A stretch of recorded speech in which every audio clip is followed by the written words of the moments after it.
What's happening, everyone? Welcome back to the shed. My name is John McGrath. This is my YouTube channel, Man in Shed, and this is part 11 of this custom guitar build. Now, I'm still waiting on some tools to arrive, some luthier tools that I've ordered. I've been told they've been manufactured, so until I get them, I can't do the fretboard because they are some specific tools for the job. So we have to kick on with this project. So what I'm going to do now is set up my controls to the way I want them, build our templates for our humbuckers, route them out, route out our control cavity, shape this body. So I think I might put a carve here and a belly carve here, and then we can start looking at maybe carving the top. So I think that's what this episode is going to be about. So first off, let's set up our controls to where we want them, and then we can make a template for our control cavity and we can get that routed out. So I'll get you guys in for a closer look, and let's kick on with part 11.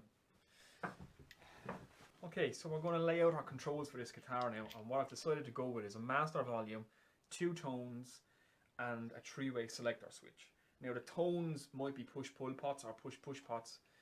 We could coil split, coil tap, or reverse phase. We can decide that a little bit later on, but for now we just want to get the layout correct. So what I'm thinking is master volume, tone, tone, and this one will represent our selector switch. Okay, so something to that effect, I think, is how we want to lay it out. So our selector switch will be here. We'll have our master volume and then our 2 tone controls, which we can use as push-push or push-pull pots. I think that's going to be the best configuration. We could have our selector switch here, but I'm just worried that if you're doing any kind of aggressive strumming or that, you could accidentally flick from neck to bridge or the other way around. So probably best to keep that back here. It's pretty quickly accessible there, I think. So yeah, something like that. So what we want to do now is make sure that we're equal distance between here and here and here and here. So it's like it's a diamond pattern, or an offset square, I suppose is how you would call it. So we're just going to take a measurement, and of course I don't have a ruler to hand. I do. So if we were to say roughly 2 inches that way, 2 inches that way, would that be a bit close? 2 inches that way. That makes them very close, don't it? Let's see. Obviously we want to be able to get our hands in here quickly to use these. So,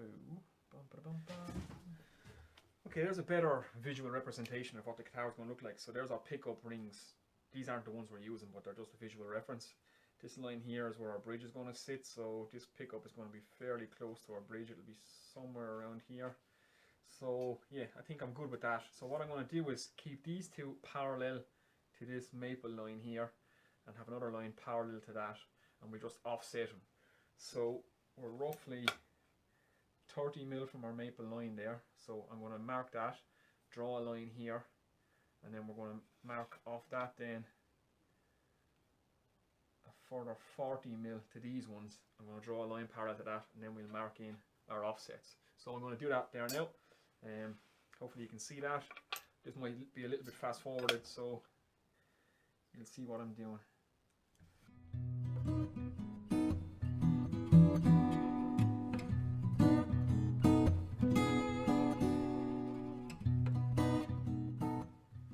Okay, so we have these marked out, and just to go through what we've done there, because I probably had that bit on fast forward. 30 millimeters out from our maple line, I drew a pencil line parallel. We kept our control knobs then 60 millimeters apart. So this one and this one are marked at 60 millimeters apart here and here. The center of that then is 30 mil, which is where we put this guy, and then we just measured over 60 millimeters to him. So you can see we have got 2 parallel lines which run parallel with our maple line. Our controls are 60 millimeters apart this way, 40 millimeters this way, and offset by half of that 60 mil, which is 30 millimeters. So hopefully I've explained that and that makes sense, so you can see what we have there. So it's going to be volume, tone, tone, and selector switch. So our 3-way toggle will be this guy here. And yeah, so and I think we will make these two either push-push or push-pull pots. And we might split the coils. So I think that's what we're going to do, but we can decide that later. For now, then we're going to draw out this pickup cavity, or this control cavity, and I'm going to make a template for it, and we can route that out. So that's going to be the next thing. So what I need to do now is draw my control cavity here and then transfer that to the other side. So again, I want to be just parallel with this line here.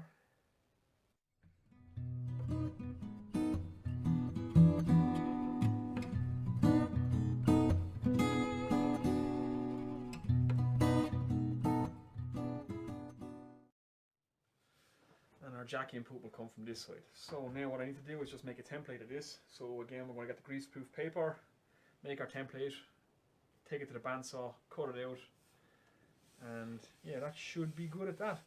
Let's do it.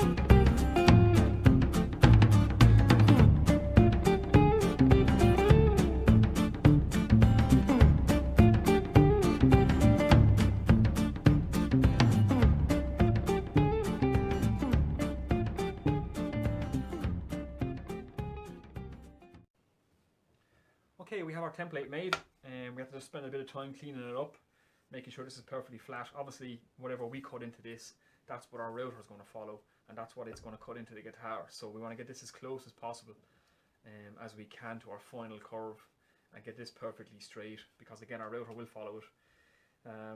So it's close enough now where any little imperfections, I'll be able to file them out from the guitar body with little effort.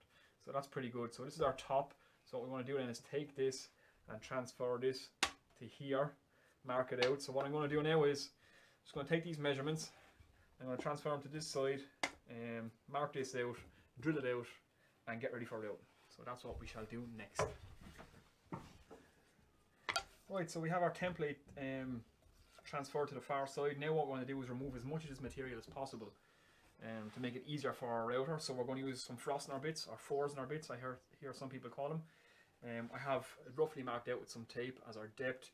This guitar is 42mm thick.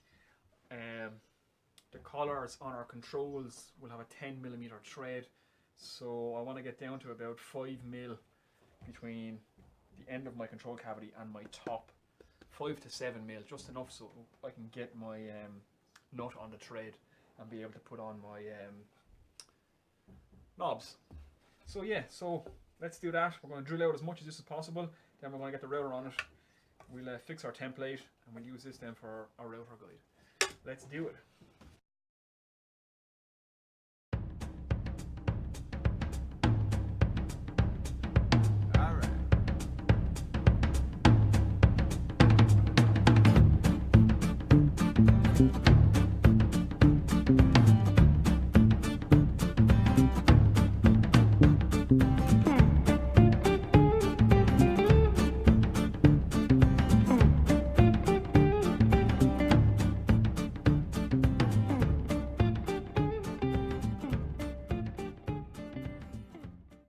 So guys, we're ready to start routing this out. Now I have this double-sided sticky tape down, so it's good and solid, it's not going anywhere.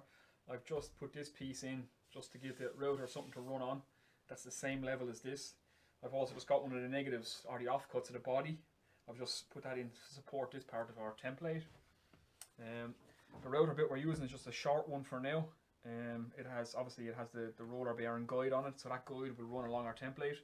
I'm just going to use a short one just to establish an edge in our body, so then we're not as heavily dependent on the template, because once we get an edge into this, we can then take our template off and we can run around this using the bearing on the edge that we've established. So a bit of noise now, and fingers crossed. I know I said I wasn't going to use this router again, but my new router still isn't here, so I have to. So let's just hope it works and does the job. Okay, let's get on it.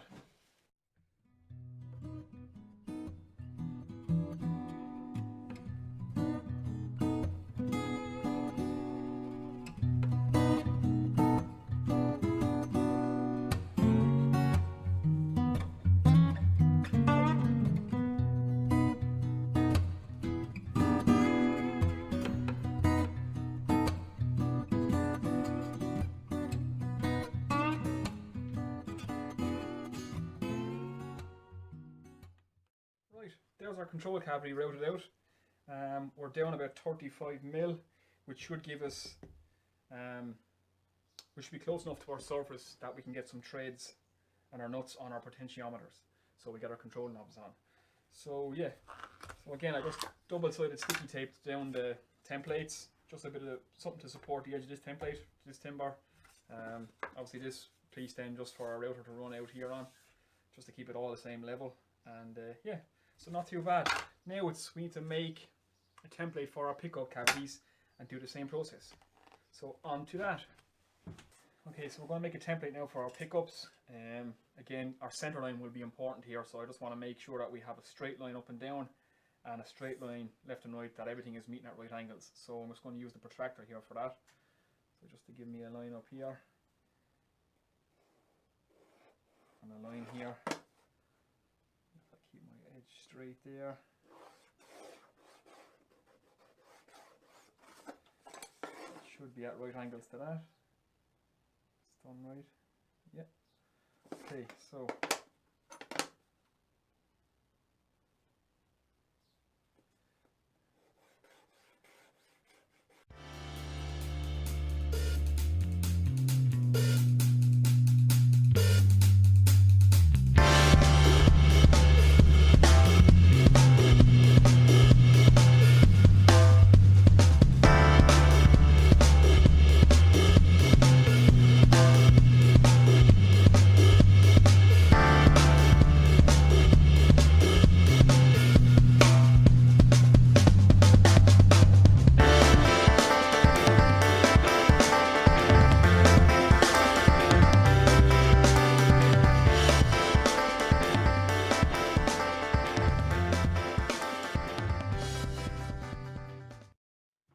just went to the bandsaw, quickly whipped this thing up. There's a name on it.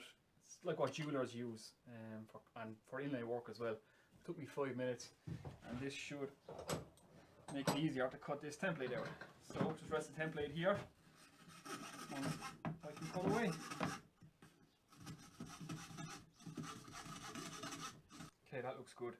Right, that's our humbucker template. Now I'm going to give this place a quick cleaning up before we progress, because it's out of control. Here we go. Right, so we have our bridge marked out and our humbuckers marked out. So same process as before. We're going to remove most of the material using our Forstner bit, and then let's get the router out. I have a feeling I'm going to be finishing this with a chisel somehow, because it's a tight space for the router bits that I have to run around. But nevertheless, we'll endeavour to persevere, and yeah, let's get on it.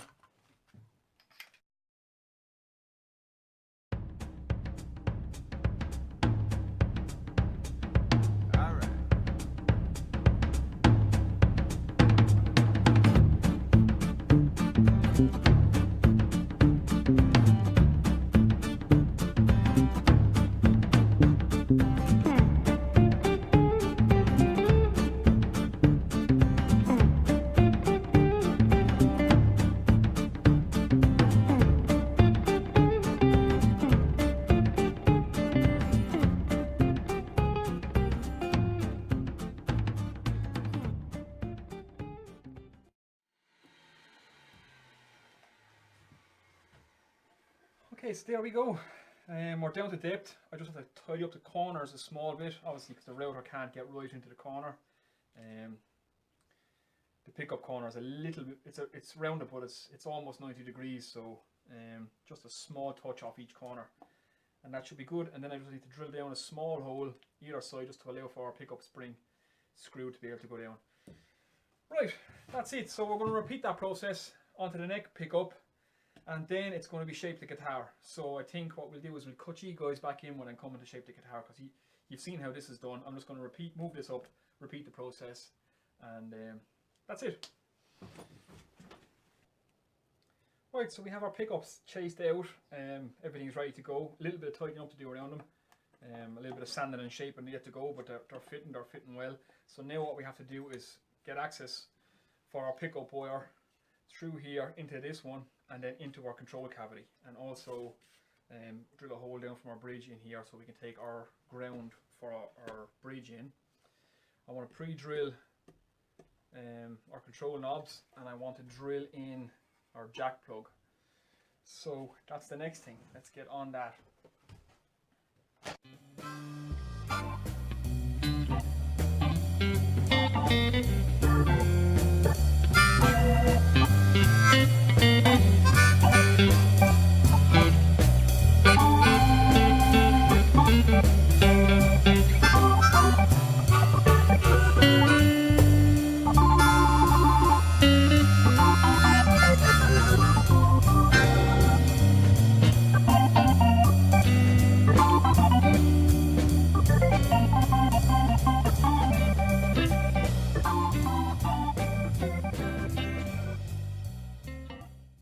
Right guys, we leave it for there for now. This episode is going to get a bit long if I add in the body carve as well into it, so episode 12 will be carving the body. But for now we have our pickups routed out, we have our controls set up, we have our control cavity routed out, and we know what way we're heading. So for the next episode, it's going to be an elbow carve. We're going to carve the horns, we're going to carve the relief here for access to the frets. We carve this horn, shape in our neck, a nice big belly carve here then as well, and we start preparing this body for final sanding and stuff. And hopefully by next week I should have the tools to finish the fretboard, and then it won't be too far more to go till this guitar is finished. So as always guys, feel free to comment below any questions you have for me. I will get back to you, and like and subscribe, it helps a lot. So until next time, I've been John McGrath, this is Man in Shed, this is a custom guitar build. We'll see you in the next one.